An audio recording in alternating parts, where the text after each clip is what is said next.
the train to nowhere.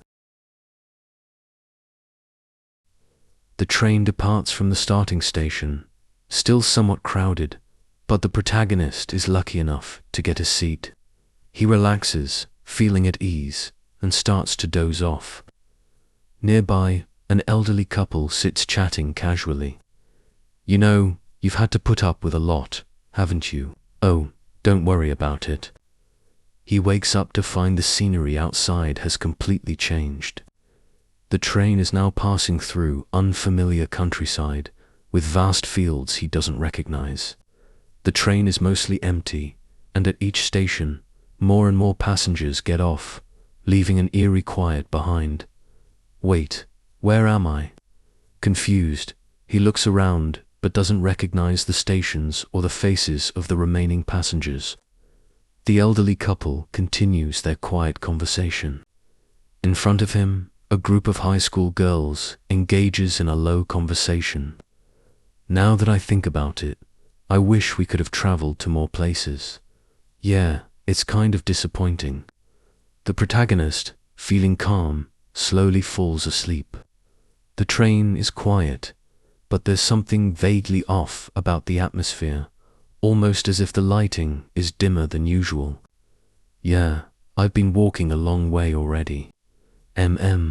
But walking all that distance must have been tough." There's a growing sense of unease as the protagonist watches the unfamiliar landscape outside, noticing that everything feels strangely out of place. As time passes, the train grows emptier, and the sky outside begins to darken. The car that was once lively is now nearly empty, with only a few passengers left.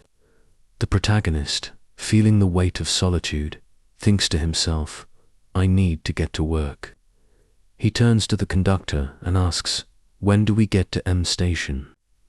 The conductor, looking oddly stern, responds, "Show me your ticket, please." Panic sets in when the protagonist realizes his ticket is missing.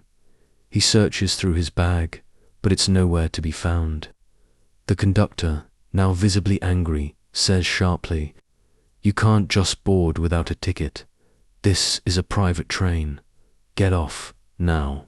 Without warning, the protagonist is dragged by the collar and thrown out of the train. The conductor opens the train door and pushes the protagonist out into the dark. For a brief moment, the protagonist feels himself falling, tumbling into the pitch-black night, unable to see anything. Where am I? That was his first thought as he fell through the air. The last thing he remembers is falling from a railway bridge over a river before everything went black. When the protagonist regains consciousness, he finds himself in a hospital bed, with tubes and medical equipment attached to his body.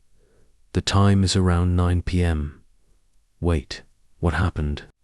It slowly dawns on him that he was involved in a terrible train accident, where the train collided with the station, causing numerous deaths and injuries.